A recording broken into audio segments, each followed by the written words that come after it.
Hello and welcome to the show.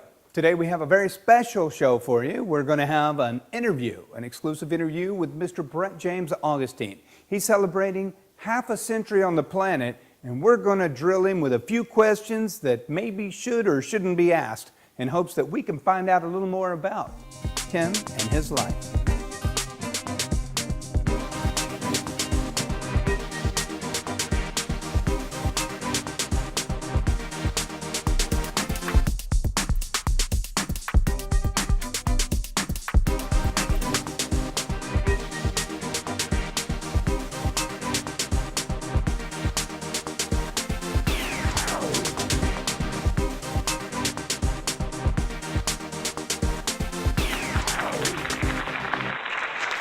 As I told you, we have a fantastic show.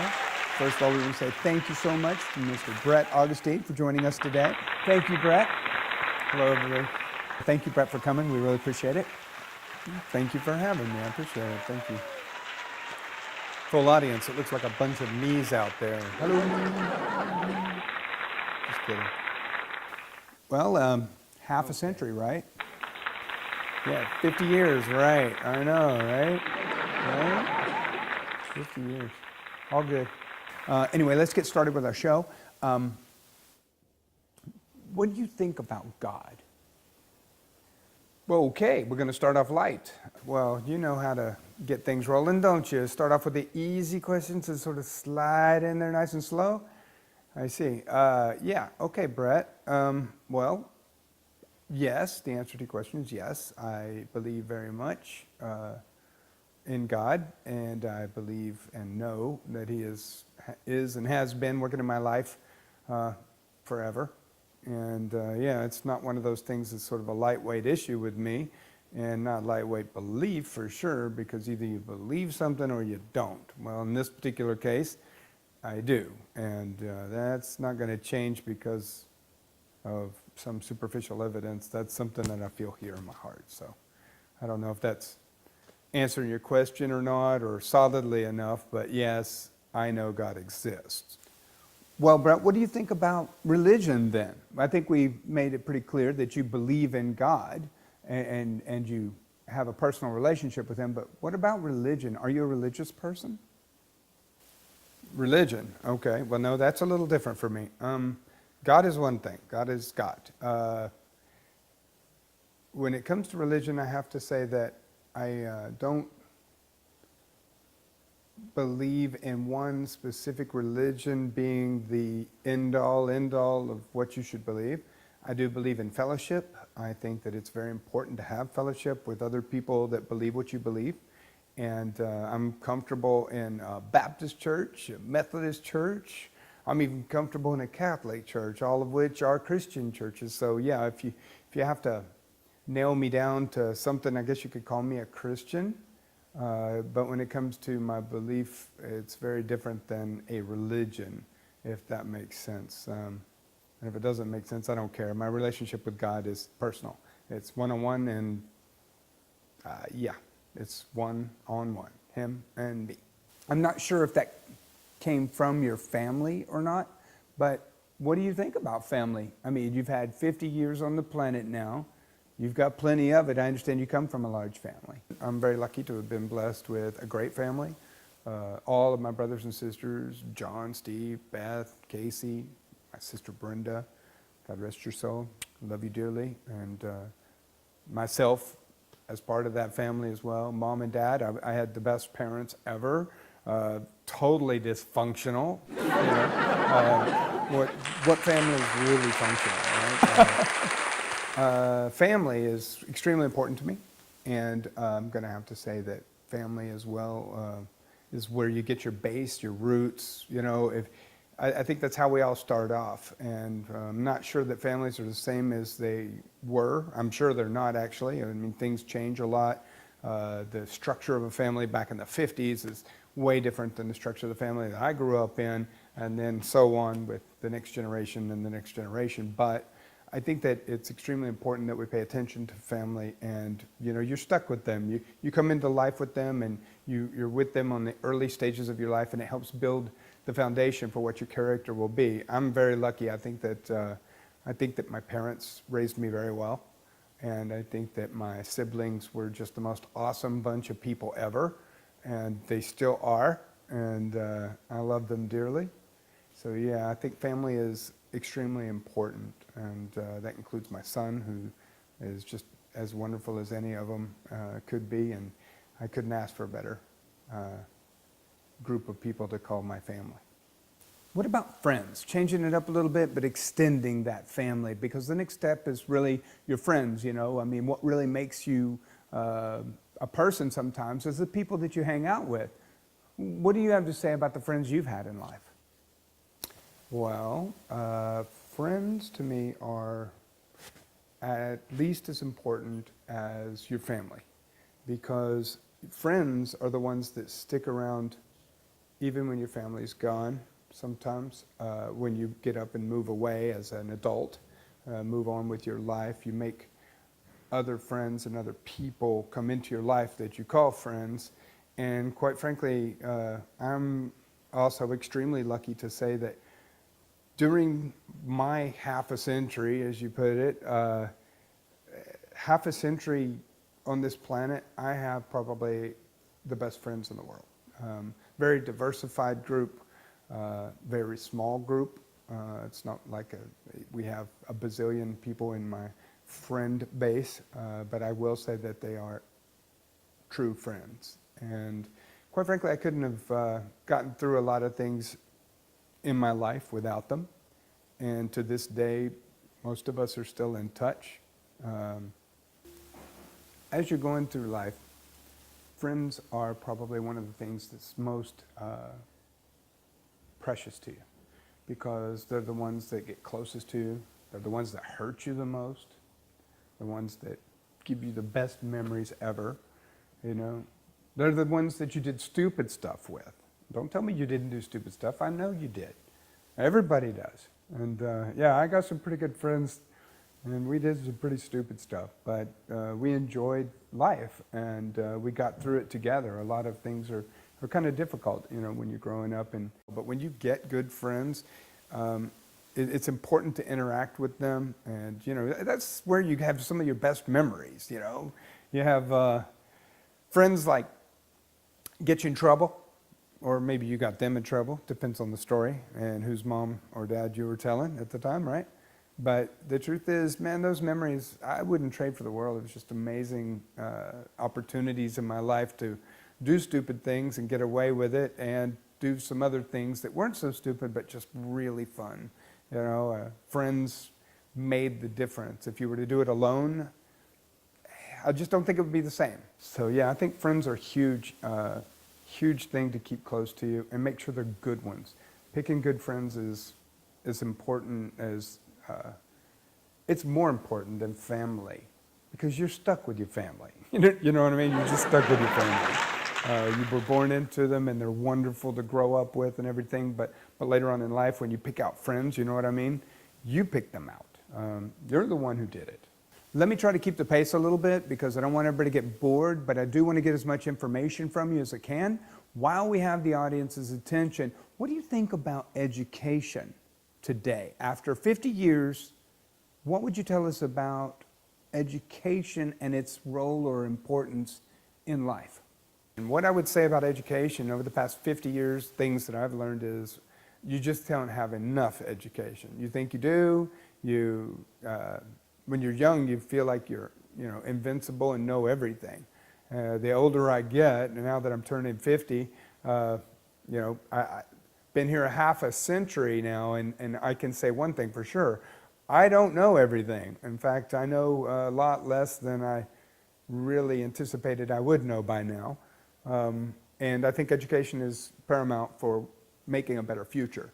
And if we focus on good education and educating the right things, I think we'll have a much better future to look forward to.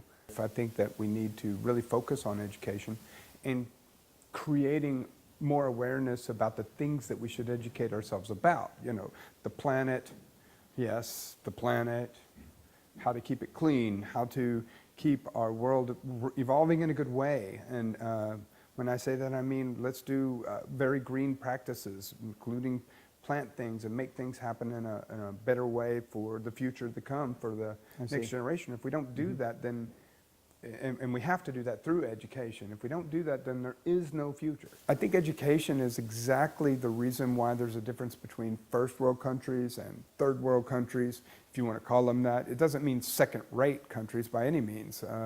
It just means that there's a lack of education in general. I mean, education is extremely important. Today, I think that kids are, they learn very differently, you know, and by that I mean a lot of kids today, for example, think that Google and, well, the internet in general is the educational institution for knowing what's right, what's wrong, what's science, what's not.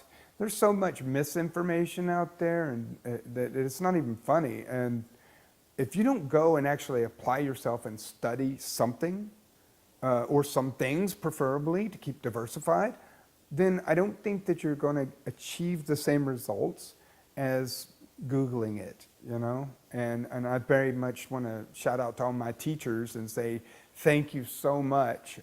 Larry Boston, for example, absolutely one of the best mentors and teachers I ever had, and absolutely a great friend. That's when teachers go past just education. They're really into making your life better.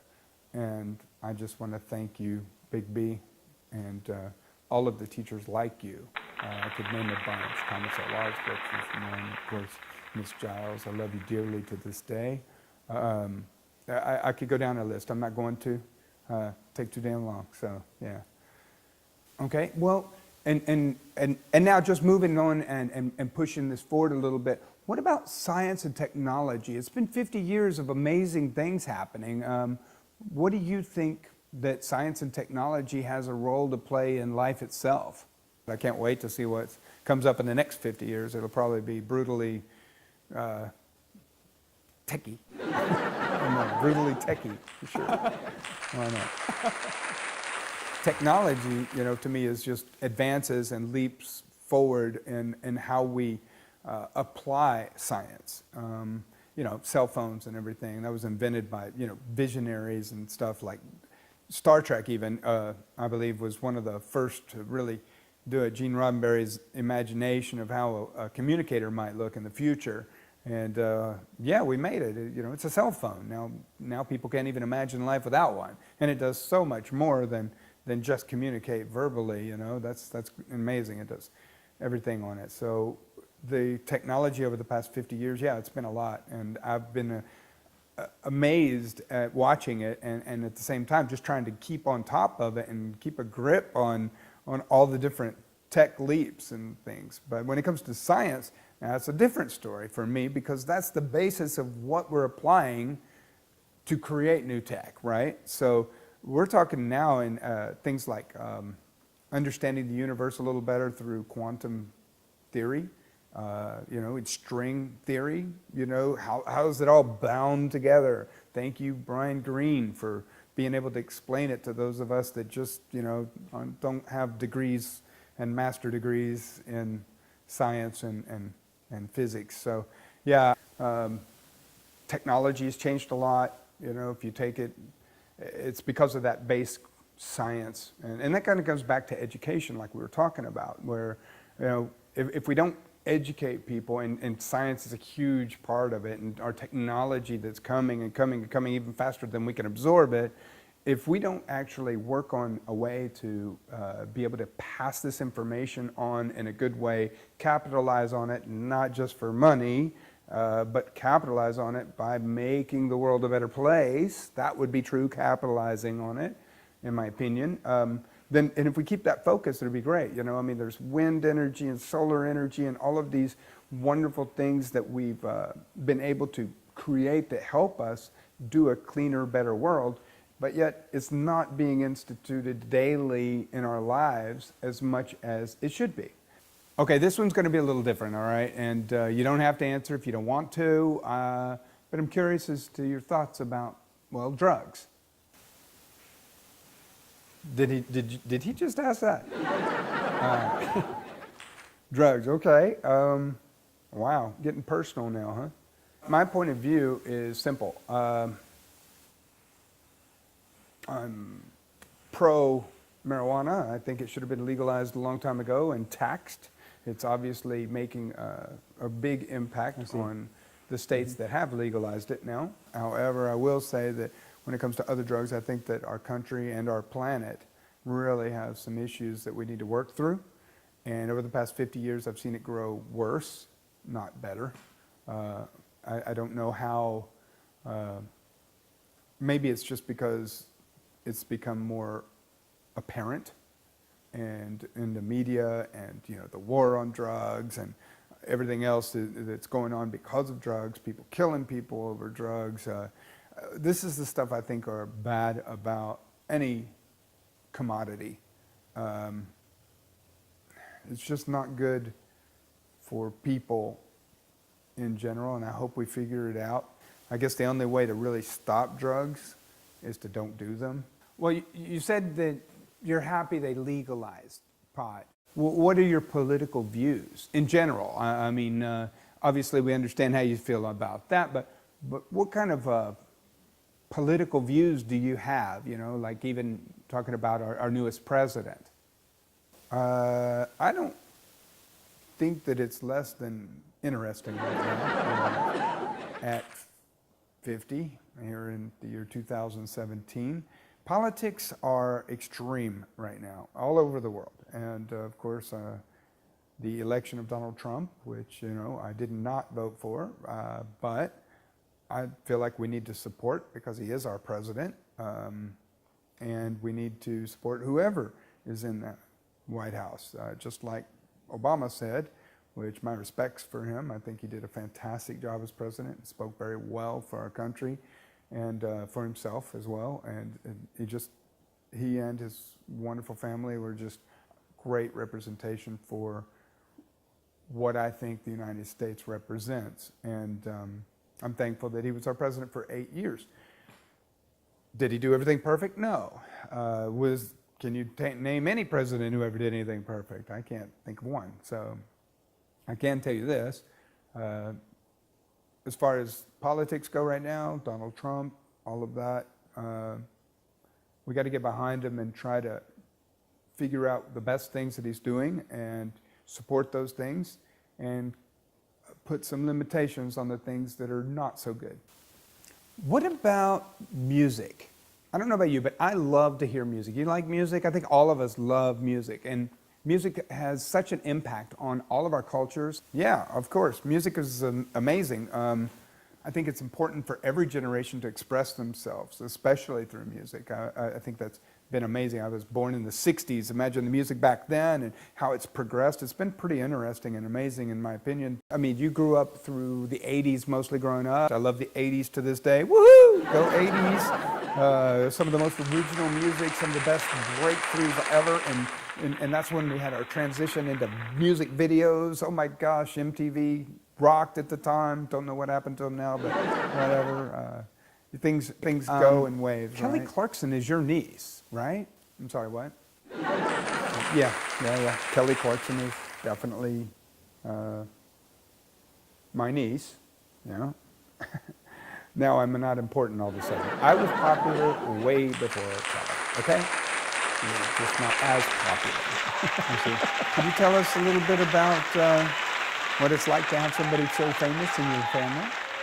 Yeah, I'm very proud of her. I don't get to see her much, but yeah, she's done amazing things in the music industry too. You know, she went from a totally brand new type of opportunity with American Idol, won the first American Idol, that's right. And she went on to do really great things, especially when she got away from that and finally started doing things on her own. I think she did really, really well. And, you know, she's a mom now, a couple times over actually. And, you know, she's doing really well in Tennessee. I don't get to talk to her much. I live in Mexico, you know, she lives in Tennessee.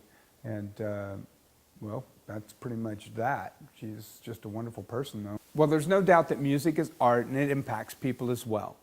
But I also understand that you are into art as well, more like videography and photography.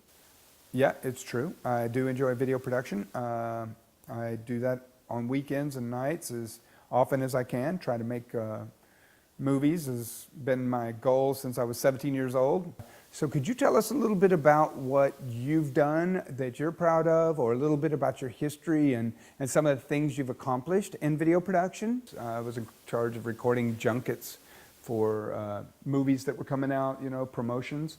And, you know, I got to meet everybody from George Clooney, hats off, one of the best people ever. You know, he's just an amazing person. Met Julia Roberts, met Mila Kunis. One of the favorite people I ever met was Will Smith. He's just absolutely a gentleman.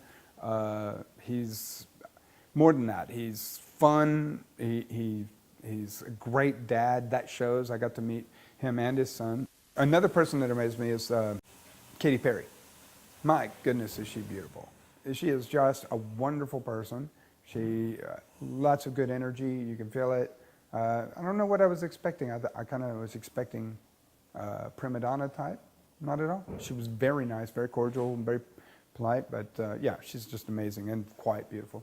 I guess we've done her like 7 years, and I'm in charge of doing all the recordings. So yeah, I got an opportunity to meet a lot of interesting people and famous people, I guess. And yeah, and storytelling is a big deal. That's why I guess I love theater, and coming from that background to be able to, everything from acting to producing, directing, and I've owned a couple of companies that did video production, and yeah, commercials and whatever, you know, working with people has always been amazing for me. It's just been one of those things where I can't not do it, you know. When you have something you can't not do, that's because you must do it, and it's called passion. And I have plenty of passion for video production, for sure. Okay, it's obvious you love video production, you love the films and arts and all of that, and we wish you luck in that, by the way. We hope that you'll continue pursuing that, because everybody should have some way to express themselves, and we wish you the best on that. But I also understand that that's kind of how you ended up getting into the business that's your career, because you've actually made a pretty good career for yourself in audiovisual, have you not? Yeah, I guess you could say I've made a pretty good career out of it. As far as AV goes. Never a dull moment, that's for sure. I've been doing it for 30 years. Started off a technician, then a director, director of sales, show services. I've done a lot of other things, training. I eventually became a director of training for a while. Loved that job. I like teaching, actually, and I think it's important that we convey whatever information we have to the next generation if we can. And, you know, it's one of those things where it's what sets you apart as being a professional in the industry, or whatever that industry may be. I think it's important that you have a good background, and I've been able to sustain a really good name for myself in the audiovisual industry, and I feel like I've helped push and shape it in my very small way that I could. So yeah.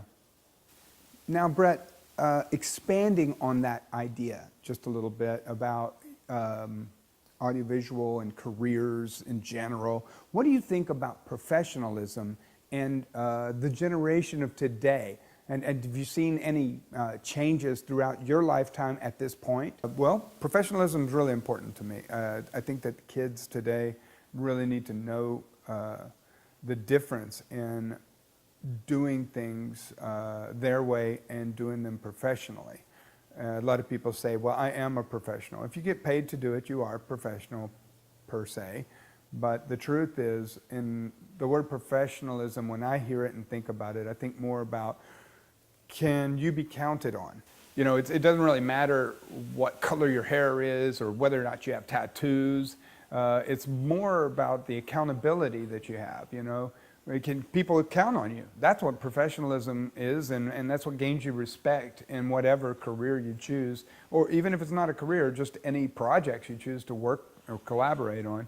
If you want the respect of everybody else, they need to know they can count on you, and that's professionalism. Showing up on time, you know, showing up, showing up at all. So, yeah. What about health? Well, health is important. I mean, look at me, prime specimen of a man that I am. No, I think you're looking good for 50. Yeah. Right. Almost as good as me. Okay, not really. I need to exercise more and I need to eat better, but the truth is I do try to eat well. I'm very lucky and blessed to have a wife that is wonderful, and she cooks amazing fresh foods, and we both do actually. We both like to cook, and I think that that's one of the things that we need to watch mostly when you're talking about your health. The 50 years that I've been on the planet so far, that's been a big deal. If you eat well, you live well, and if you get regular exercise, which I need to do more of, I guess many of us do. Just for the world to know, what does Brett like to do in his spare time? Do you have any hobbies? Hobbies? Oh yeah, sure. Sure, I've got hobbies. I've done everybody. Golf comes to mind first. I love golf. I live for golf. Golf forever, work whenever, right? And there's other hobbies, of course. I love making films and shoot videos. I do that as often as I can, which is not near as often as I'd like. Dungeons and Dragons is actually a hobby. Yeah. Dungeons and Dragons is one of those hobbies that we started when we were in high school. Gary Gygax's game, some things I do. And travel. I like to travel. Travel. Now, that's a good one. I'm very lucky. I'm married to a woman that absolutely loves travel as well. Where all have you traveled to, Brett? You've been on the planet for 50 years. What have you done? What have you seen? Where have I been? Well, almost every major city in the United States of America, for sure. And that was work-related mostly, travel around a lot, doing shows and events in different convention centers around the United States and Canada. Canada, another wonderful place.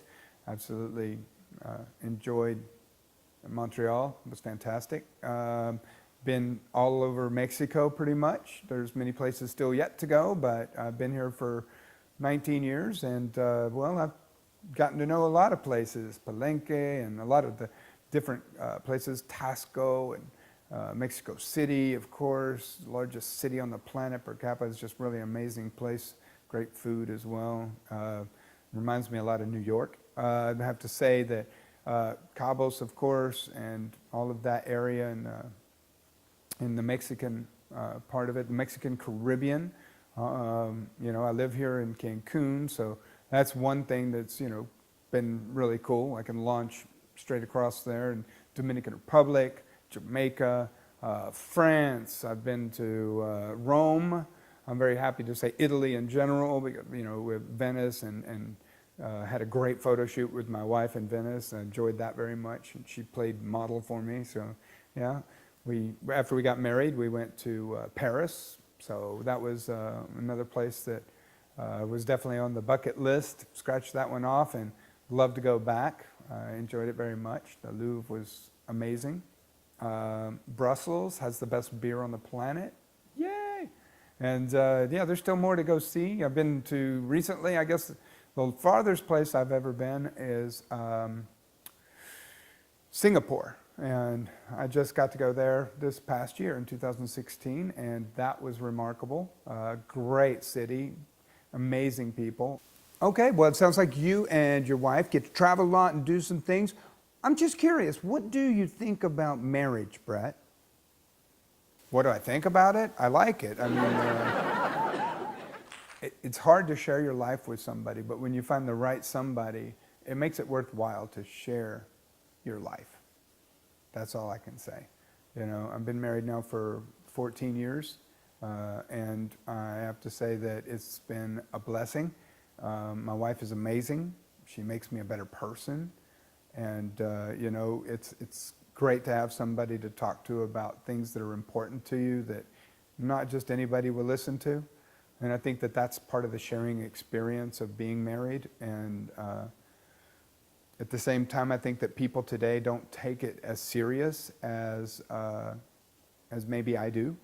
When you get married, it's forever. That's the way I look at it. And you shouldn't anyway go into it saying, well, if it doesn't work out, I'll just,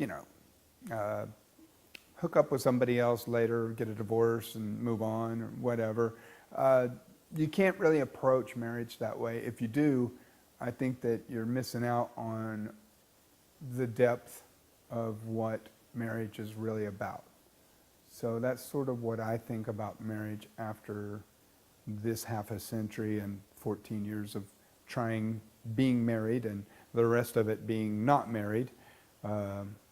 Yeah, I think that it's important to want to be with somebody before you get married.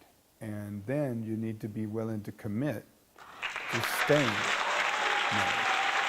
If not, don't bother. Okay, well, it sounds like you and your wife have a wonderful relationship, and we hope that continues. We hope that for everybody out there who gets married or is married. And at the same time, I just want to know, let's transition this a little bit. This is a big deal, turning 50. And I don't know why, but it is. And I'm curious, what's on your mind once you reach half a century? What's on your mind? Wow, okay, well, lots of things. First of all, have you made your mark on the world? Were you a good enough son? Were you a good enough father? Or have you been applying yourself to be a good husband? Are you living right? Are you helping other people, being around the right people? Are you wasting your time doing things you shouldn't do? Or are you really focused on making the world a better place? And if so, have you? So yeah, there's a lot of things on your mind at 50. So I guess with all that time, maybe you have a few regrets? Do I have any regrets? No, I can't say that I have any regrets, really. I can say that I've been very blessed to have the life I have, and if I changed anything, I wouldn't be who I am today, and I'm okay with who I am. Yeah, I'm not the filmmaker billionaire that I'd planned and set out to be, but I can say that I have really great friends and true friends, and I can say that I have enough money to pay for my debts and a little extra to give somebody if they need it. And I pray that I always have that. I have a wonderful wife. I have a great dog. And a really cool son, you know. So, yeah, I can't say that I have any regrets. No, I'm good. Okay, we can say that you've been here now 50 years. That's incredible, and a lot of incredible things have happened in that 50-year time. What would you like to see next? What would you like to see for the next 50 years? Wow, in the next 50. I mean, you're saying if I get that far, right? I mean, that's a long time. Let's see. I guess I would like to see less war, for sure. I'd like to see, in fact, I'd like to see the entire world, anybody who owns a nuclear weapon or any weapon of mass destruction of any type, I'd like them to just quit it. Just quit it. Get them away. Don't even put them away. Disarm them. Dismantle them. Take them away. There's no need for it. Everybody's all worried about humans hurting each other. Well, quit arming yourselves to the teeth, and you won't have to worry, you know? I mean, that's just the way I see that. And as far as what I'd like to see in the future, more than that, I'd like to see us more as a culture get together and be more accepting of one another, and maybe more Star Trek-like, where we accept even alien races. Yes, I also believe they're aliens. Does that put me in the crazy category? Anyway, yeah, it probably does, right? So, aliens or not, I can say that one of the things that's for sure, that one of the things I'd like to see in the future as well is I'd like to see us come together on a personal level. I think that a lot of people are disconnected because of technology right now, and you know, Facebook and all kinds of social media are just amazing, fun things to do with your time. But I think that we're missing the point on being engaged with people one-on-one, and I'm hating to see that, because I think that it's important, the human interaction. about making ourselves better, not just technologically, but most of all spiritually and as humans. To be able to interact with each other is very, very important. And that's what I would like to see. That and space travel. Space travel, let's go, let's get out there, you know. That would be good. So. Okay, good. I so appreciate it. I appreciate your time. We have time for one more question. And you know what I'd like to do? I'd like to let you ask the question. You just interview yourself. Okay, interview, me, you, us. Isn't that what we're doing now? I'm interviewing me? Yeah, okay, no worry. Whatever comes to mind, free, open question. Sure, all right, I'll take a question. Open question. What has inspired me in the 50 years that I have been on the planet? Well, everything. Everything has inspired me. I guess the creative people that I've encountered, though, would be pretty top of the list. One in particular has stood out, and I'd have to say that if somebody had really made certain things possible for me in my brain, it would be Andrew Kramer. Finally got to meet him last year at National Association of Broadcasters. Shout out to him, because the truth is, when it comes to special effects, I was an idiot, and now I'm an idiot with dangerous tools that he helped create. And yeah, here, in fact, look, let me show you. Sorry about this with the microphone. Oh my gosh, he's going to take his clothes off. And don't off. worry, this is not going to be one of those X-rated things. What are you doing? You can deal here, but this is sort of like that Superman pose. Go ahead, it's okay. Videocopilot.net. Yeah, videocopilot.net. That's right. That's my boys there. This is the original T-shirt. Got that at NAB. So, yeah. Thanks for letting me say that. Thank you, Brett, for stopping by and allowing us to interview you. You've had an interesting life. It's been half a century. We're celebrating it with you. Celebration, celebration. We wish you all the best, and we hope that you have an absolutely wonderful second phase of your life. And I think that's all the time we have for our show today. Thank you so much. Thank you, Brett. Thank you, everybody, for joining us. Bye-bye, and have a great